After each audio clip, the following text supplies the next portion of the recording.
पूज्य श्री चचा जी को लोग रात भर यूं ही घेरे बैठे रहते हैं और आप उसी तरह खुशी के साथ वार्तालाप और दिल लुभाने वाली बातों से लोगों को एक रस बैठे हुए प्रसन्न करते रहते हैं। मेरी आँख खुल गई थी, नींद उचट गई। पड़े पड़े यह प्रार्थना शुरू हो गई, हे प्रभु, जीवन के यह कीमती दिन इसी प्रकार आलस्य और प्रमाद में गुजार दिए। अब तक कुछ न किया और जो कुछ भी किया उससे उल्टा रास्ता चला। अब भगवान की दया कृपा से ऐसे महान संत का दर्शन हुआ है तो इस पर श्रद्धा और विश्वास नहीं पैदा होता है और चूचरा क्यों कैसे की छुरी से अपना ही गला कट जाता है। वास्तव में श्री गोस्वामी तुलसीदास जी ने ठीक कहा है, मूर्ख हृदय न चेत जो गुरु मिलहि बिरंच सम। भाई, अब छल और चतुराई छोड़कर इनकी शरण में पड़ जाओ। भगवान ने कृपा करके इनकी शरण में भेजा है और प्रगट में जो वास्तव में संत जान पड़ते हैं तो अब सुबह और शंकाओं में अधिक समय क्यों बर्बाद करता है। इतनी देर भगवान का नाम ही ले, इससे कम से कम हृदय की शुद्धि होगी और सच्चाई समझ में आएगी। अंधे या जिनकी आंखों में जाला या फूली है, चित्रों को कैसे ठीक देख सकता है। सावन के अंधे को हरा ही हरा सूझता है, तो क्या हर समय हर चीज़ हरी थोड़े ही रहती है। यह तो आँखों की खराबी का या नेत्र दोष है। मान जा, अन्यथा पछताना पड़ेगा। हजरत शैतान के एजेंट ने फरमाया, अच्छा यह सब तो ठीक है, लेकिन अभी तक तुमने इस तरफ पर श्रद्धा और विश्वास करके जहाँ कहीं जिसको पाया उसी की भक्ति और ताबेदारी करने लगे, जिसका नतीजा यह मिला कि तुम मूर्ख ही गिने जाने और अपने आप ही समझने लगे। अब तो सोच समझकर कदम बढ़ाओ, वरना अब के डूबे ईश्वर जाने कब पार लगे। जो आदमी बेवसूल होता है उसकी यही दुर्दशा होती है और जिंदगी भर यूं ही तेली के बैल की तरह चक्कर लगाया करता है। सुबह से जिस जगह से चलता है, दिन भर चलकर शाम को भी वहीं पर होता है। जो शास्त्र के वचनों पर विश्वास करता है वह चरवण के न्यायानुसार आजमाई हुई चीज़ को दोबारा आजमाता और तलवार से अपनी उंगली काटता तभी हानि उठाता है। शास्त्र साफ साफ कहता है कि गुरु कीजिए जान, पानी पीजिए छान। और अगर तुम इस समय अंधविश्वास में इनको गुरु मान लोगे तो धोखा खाओगे और जितने दिन इनके सेवा में रहकर जो अमल करोगे बेकार जाएगा। अतः अच्छा यही है कि थोड़े दिनों इनकी आजमाइश, जांच और पड़ताल खूब अच्छी तरह करो, ताकि बाद में फिर कोई दिक्कत और रुकावट पैदा न हो। इस वास्ते सोच समझ और जांच पड़ताल के बाद जो राय कायम की जाती है वह पक्की होती है। दमड़ी की हंडिया भी ठोक बजाकर ली जाती है। फिर यह मामला तो बड़ा ज़बरदस्त है। गुरु ईश्वर होता है, नर रूप हरि होता है, उसके चरणों में तन मन धन परिवार सभी कुछ अर्पण कर देना होता है और वह एक ही जिंदगी का साथी नहीं होता बल्कि सदा सदा के लिए। तो ऐसे मामले में थोड़ा बहुत समय जांच पड़ताल में लग जाए तो क्या वह समय का नष्ट करना है? मैं यह तो ठीक है, लेकिन संतों की जांच पड़ताल क्या हम दुनियादार आदमी कर सकते हैं? संतों को संत ही समझ सकते हैं, अतः इस विषय में अकल कुछ काम नहीं देती है। एजेंट: बहुत खूब, तभी तो लोग संत भेष में खूब फायदा उठाते हैं और तुम्हारी ही तरह आँख के अंधे और गांठ के पूरे जाकर उनके जाल में फंसते हैं। रामायण तो आपने पढ़ी ही है और उसके ऊपर पूरा विश्वास भी है। उसमें भी रामचंद्र जी ने संतों के लक्षण दिए हैं। उनमें मिलान करके हर आदमी जान सकता है। चौपाई: सठ विकार जित अनग अकामा, अचल अकिंचन शुचि सुखधामा, अमित बोध अनीह मित भोगी, सत्य सार कवि कोविद जोगी, सावधान मानद मदहीना, धीर धर्म गति परम प्रवीणा, गुणागार संसार दुख रहित विगत संदेह, तजिमन चरण सरोज प्रिय, तिन कहूँ देह न नेह, निज गुण श्रवण सुनत सकुचाही, पर गुण सुनत अधिक हर्षाही, सम शीतल नहीं त्यागहि नीति, सरल स्वभाव सबहि सन प्रीति, जप तप व्रत दम संयम नेमा, गुरु गोविंद विप्र पद प्रेमा, श्रद्धा क्षमा मैत्री दाया, मुदिता मम पद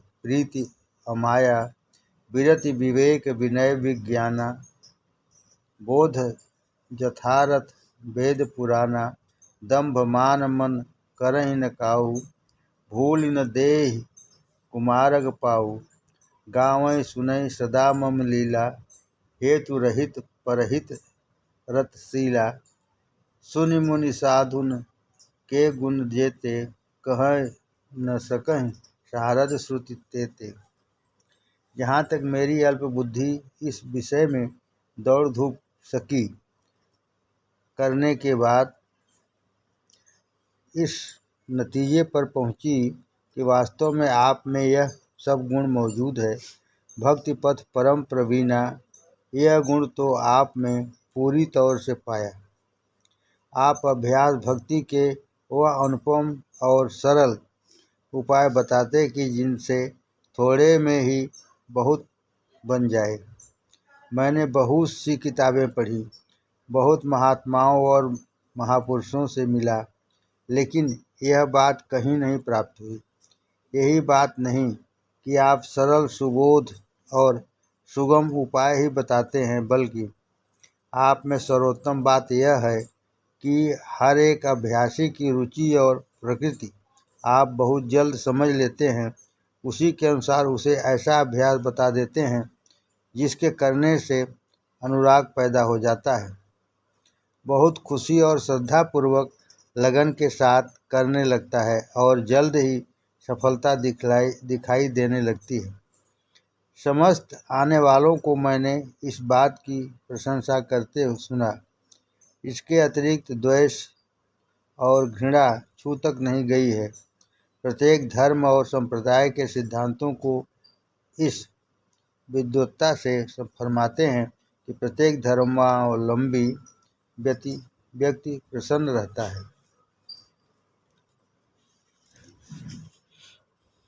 इस कारण से इस सत्संग में हिंदू, मुसलमान, ईसाई, बौद्ध, जैन, आर्य समाजी और सनातन धर्मी, शैव, शाक्य, वैष्णव आदि सब अपने अपने धर्म संप्रदाय के अनुसार उपासना करते हुए एक ही जगह और एक ही साथ प्रेम और सच्चे हृदय से अभ्यास करते हैं। और आप सब पर एक ही साथ फैज की वर्षा करते हैं, जिससे लोगों में ईश्वर प्रेम और सदाचार की रुचि आप से आप पैदा हो जाती है। तात्पर्य यह है कि जहाँ तक देखा, सुना और अनुभव किया, आपकी मालिक की भक्ति में सच्चे दिल से लगा हुआ और दूसरों को लगाए हुए पाया और पूरे ढंग से आप उसके तत्व के ज्ञाता और अभ्यासी पाए गए। बड़े बड़े अभ्यासी विद्वान फकीर आपके पास आते और शांति, आनंद और प्रसन्नता प्राप्त करके जाते हैं। ऐसे लोग भी आते हैं जो संसार में बहुत प्रसिद्ध हैं। उनसे आप फरमाते हैं, या तो आप रात में पधारें जिससे जन साधारण को न मालूम हो, या मैं अवसर पाकर स्वयं आपकी सेवा में हाजिर हूँगा। मैं घर गृहस्थ हूँ, ख्याति यानी शोहरत होगी तो रहना मुश्किल हो जाएगा। मैं घर गृहस्थ हूँ, ख्याति यानी शोहरत होगी तो रहना मुश्किल हो जाएगा। भंडारा यह ईस्टर की छुट्टी में होता है। खुशी खुशी भाई लोग चारों तरफ से आते हैं।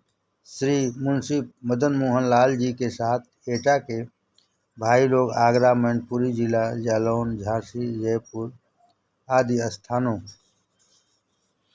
से भाई लोग पधारते हैं।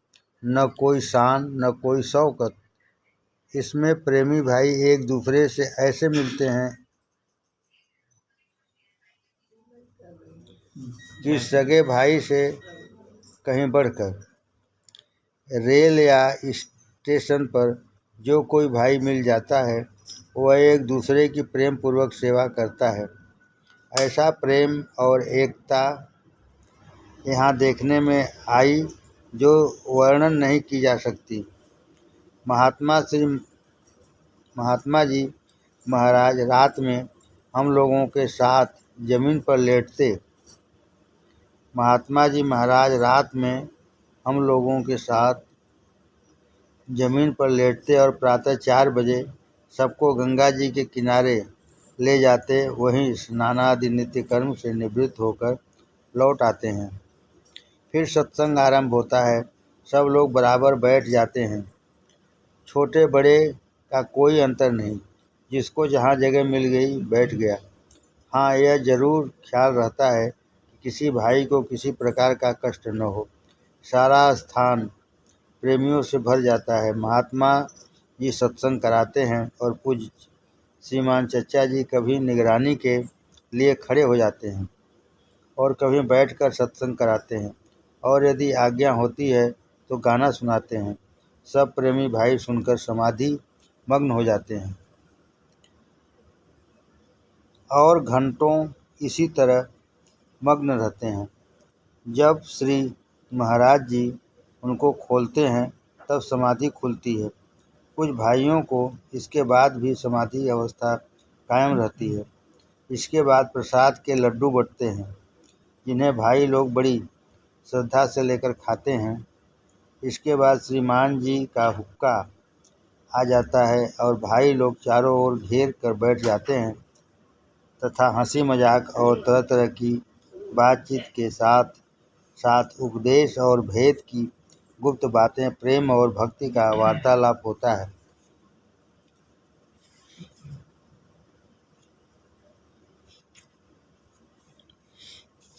लोग अपनी शंकाओं का समाधान करते हैं, जिससे प्रेमी भाइयों को बड़ा आनंद और ज्ञान में वृद्धि होती है। बीच में ठट्ठेबाजी भी होती रह जाती है। उधर जिन भाइयों के सुपुर्द खाने पीने का प्रबंध है, चित्त लगाकर अपने काम में लगे हैं और नियम समय पर हाथ जोड़कर और प्रेम पूर्वक प्रार्थना करते हैं कि भोजन करने के लिए पधारिए। खाने में पक्के और कच्चे का अलग अलग प्रबंध है। जो भाई विशेषकर ब्राह्मण भाई पूड़ियाँ खाते हैं, उनके लिए चौके का अलग अलग प्रबंध अपनी अपनी रुचि अनुसार रहता है और एक साथ मिलकर कच्ची या पक्की अलग प्रबंध होता है। भोजन साधारण दाल, एक तरकारी, चटनी और रायता। खाने के लिए हर व्यक्ति अपना पत्तल और दोना फेंक देता है। अधिक प्रेमी भाई इस बात की भी कोशिश करते हैं कि सबके पत्तल दोने उठाकर फेंकें, परंतु यथाशक्ति कोई ऐसा नहीं करने देता। सब टोली बना कर बैठ जाते हैं और परस्पर वार्तालाप होता है।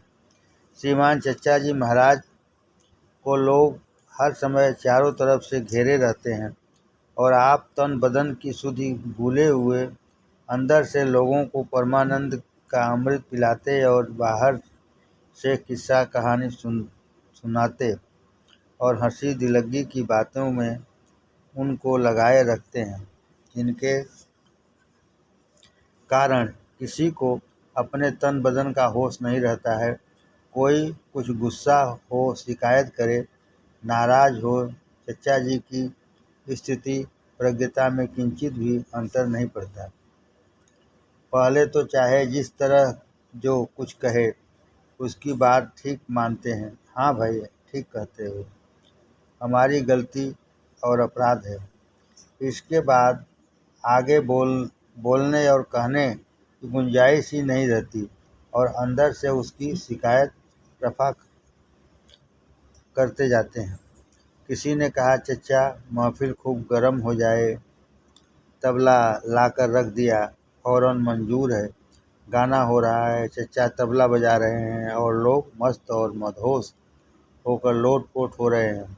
आपके गाने में अजीब मस्ती और मदहोशी पैदा होती है और आनंद तो ऐसा बरसता है कि बयान में भी नहीं आ सकता। इस तरह यह महवियत व मस्ती व आनंद के भंडारे में दिन गुजर गए कि पता ही नहीं चला। इस भंडारे में स्वामी ब्रह्मानंद, एक विद्वान महात्मा, मैं 3 महात्माओं के पधारे। उनका श्रीमान लालाजी महाराज बड़ा सत्कार किया करते। उनको उठकर लेते और अपने आसन पर बिठाते थे। वह भी श्रीमान लालाजी का बड़ा अदब और लिहाज करते थे। रामायण की यह कथा, जहाँ श्री रामचंद्र जी ऋषियों के आश्रम में गए और जैसा कुछ सत्कार किया गया, वह सब मेरी दृष्टि में आ गया। मुनि रघुवीर परस्पर नवहीं। श्री रामचंद्र जी महाराज दंडवत और प्रणाम करते हैं और ऋषि लोग उनकी स्तुति करते हैं। श्रीमान लालाजी के बहुत कहने पर भी उन्होंने कोई लेक्चर नहीं दिया और फरमाया कि हम लोग तो आपके उपदेशामृत का पान करने को हाजिर हुए हैं। मैं सब भाइयों से मिलता जुलता रहा और निम्नांकित बातों पर वार्तालाप होता रहा, जो किसी जगह अलग लिखी गई है।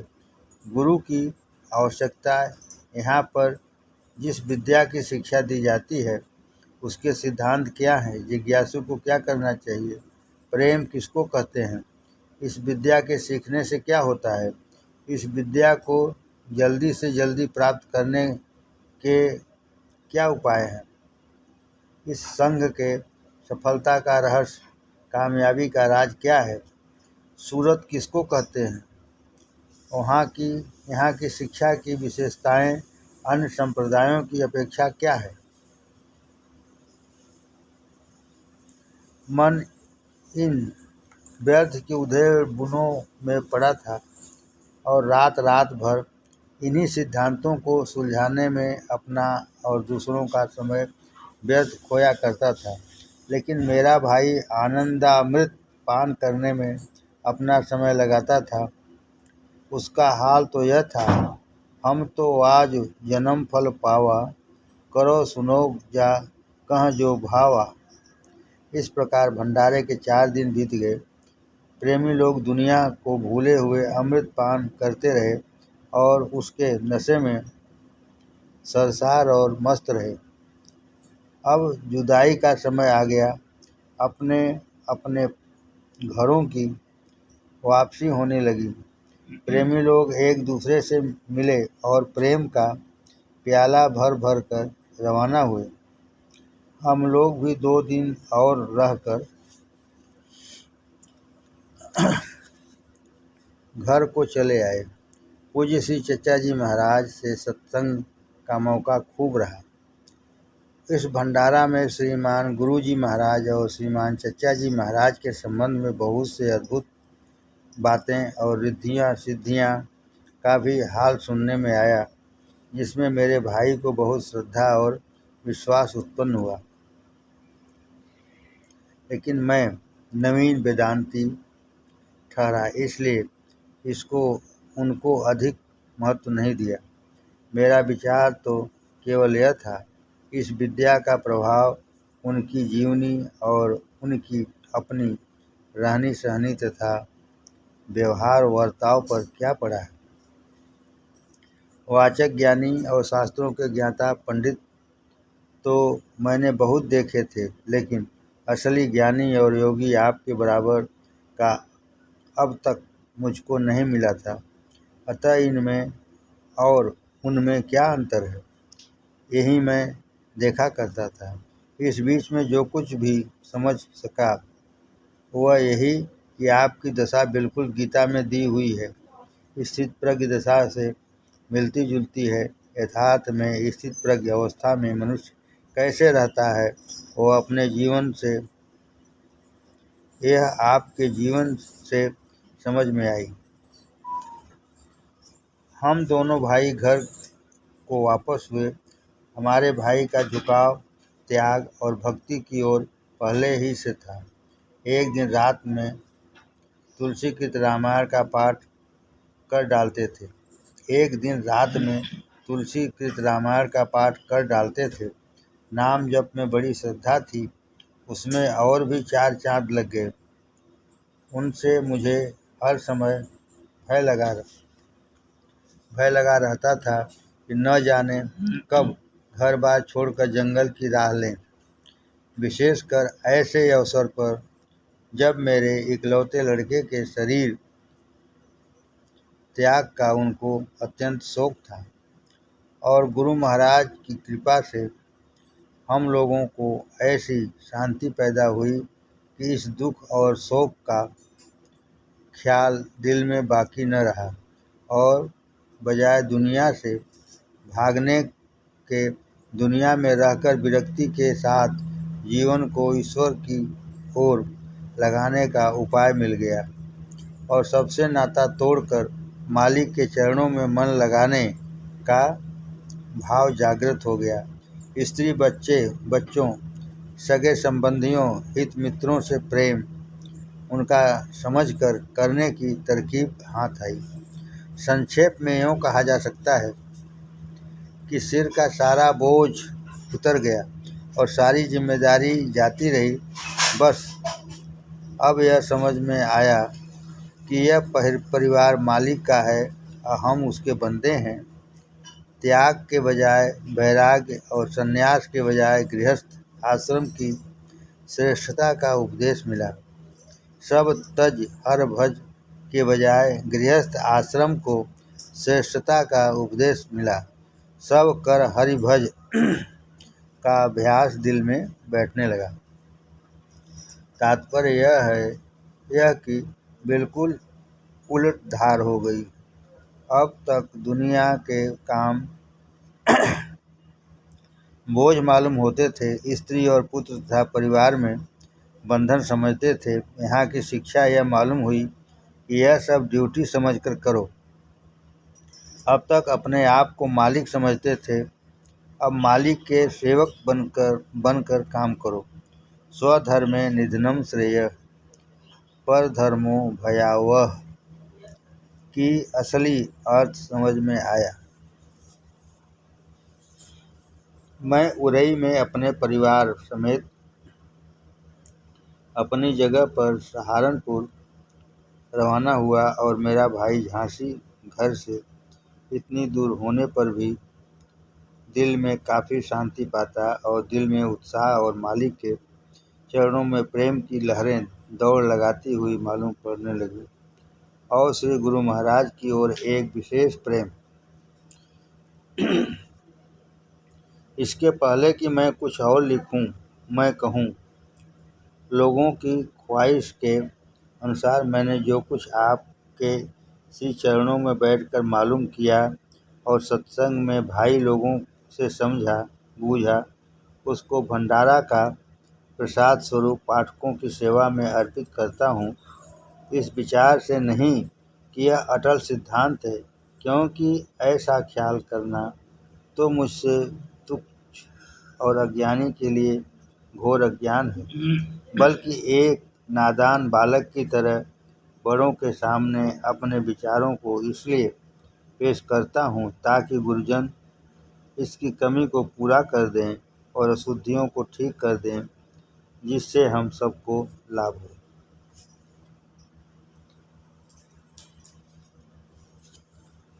परम संत समर्थ सद्गुरु महात्मा रघुवर दयाल जी महाराज उर्फ श्री चच्चा जी महाराज के संस्मरण। समाधि के संबंध में मैं पंडित गया प्रसाद जी वैद्य की नातिन के विवाह के उपलक्ष्य में उथौड़ा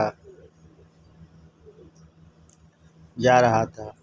उन दिनों कर्फ्यू लगा हुआ था। मेरी यह तीव्र इच्छा थी कि श्रीमान कोई चच्चा जी महाराज के दर्शन करके जाऊं, क्योंकि 2-3 महीने बाहर रहूंगा। डॉक्टर रामनारायण साहब, ईश्वर उनका भला करे, सवारी का प्रबंध करके अपने साथ मुझको श्रीमान जी की सेवा में ले गए। मैंने अपनी यात्रा का हाल कह करके आज्ञा चाही। आपने प्रसन्नतापूर्वक स्वीकृति दे दी। थोड़ी देर बाद पूछा, कितने दिन बाद आना होगा। मैंने निवेदन किया, 3-4 महीने बाहर रहने का विचार है। आपने साधारण तौर पर फरमाया, 1 महीने बाद वापस लौटोगे, और हुआ भी ऐसा ही। आपने 7 जून सन 1947 को 2 बजे दिन में महासमाधि ले ली। इसका समाचार पाकर वापस कानपुर आ पड़ा। आपसे विदा लेते समय ऐसा विचार आ रहा था कि मेरा यह अंतिम मिलन है, लेकिन आपके महासमाधि लेने का स्वप्न में भी विचार नहीं था। परंतु विचार यह कि तू गर्मियों की जेठ मास की लू में बुंदेलखंड जा रहा है। शायद तू वहाँ लू का शिकार हो जाए और दर्शन से वंचित रहे। किस तरह से आपने समाधि ली, इसका विवरण जो सज्जन वृंद उपस्थित थे वह महानुभाव ठीक ठीक लिखेंगे। मैं अपनी दशा ठीक ठीक वर्णन करता हूँ। 1 सप्ताह पूर्व से ही मेरा हृदय निर्बलता अनुभव कर रहा था। ऐसी निर्बलता थी कि इससे पहले कभी भी नहीं थी। मुझको जिन दिनों दिल का दौरा होता था, उन दिनों भी ऐसी विचित्र हालत नहीं होती थी। किसी वस्तु में भी ध्यान नहीं लगता था। 6 जून को करीब 3 या 4 बजे उरई में अपने भतीजे चिरंजीवी कामेश्वर दयाल वकील उर्फ हरिहर की बैठक में बैठा हुआ था। वहाँ पर और कई सज्जन भी बैठे हुए थे। एकदम से मुझे ज्ञात हुआ कि मेरा हृदय बैठा जाता है, हार्ट फेल सा हो रहा है। कुछ देर तक संभालने का प्रयास किया, किंतु दशा बिगड़ती जा पड़ी। तब धर्मशास्त्र के अनुसार यह विचार उठा कि इन लोगों को आगाह कर देना चाहिए। अतः सब हाल बता दिया। एक मास्टर साहब जी होम्योपैथिक इलाज करते थे। उन्होंने दवा बताई। मेरा उपर्युक्त भतीजा हरिहर शीघ्र ही पड़ोस से पुड़िया बनवा लाया। उसके खाने से तबीयत कुछ सावधान हो गई, परंतु कमजोरी नहीं गई। रात को बसंत कुसुमाकर खाया। यह कमजोरी की हालत तारीख 7 जून शनिवार को 3 बजे दिन तक रही।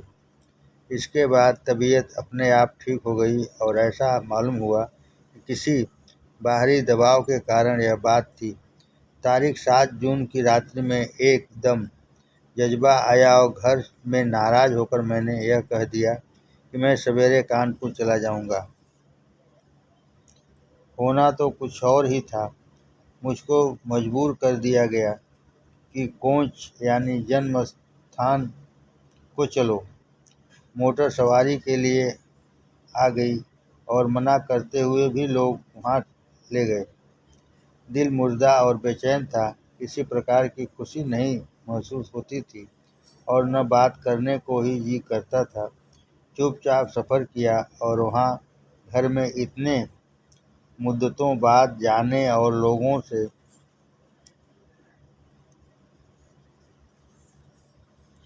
मिलने की खुशी नहीं थी। दिल में एक उदासी सी छाई थी जिसका कारण समझ में नहीं आ रहा था। 9 जून को वैद्य जी का एक पत्र मिला जिससे यह समाचार ज्ञात हुआ। जो दुख हुआ वह दिल ही जानता है, वर्णन नहीं किया जा सकता। दिलदार चला गया, आध्यात्मिकता का सूर्य अस्त हो गया। दुनिया में एक ही मेरा चाहने वाला था, वह भी पर्दा कर चला। अभिलाषा तो यह थी कि और यही प्रार्थना रहती थी कि आपके सामने ही ये हम संसार से प्रस्थान कर जाए और अंतिम समय आपके चरणों में मेरा सिर होवे।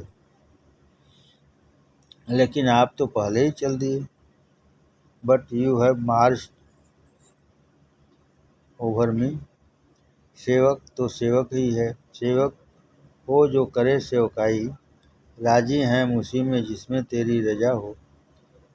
जैसे चाहो, जहाँ चाहो, जिस दशा में चाहो रखो। मैं तेरा ही सेवक हूँ, बंदा हूँ, बंदे को बंदगी से काम, इसी विचार से घर बार छोड़कर कानपुर में ही रहता था। हर दशा में मालिक को धन्यवाद, संतोष करना ही उचित है।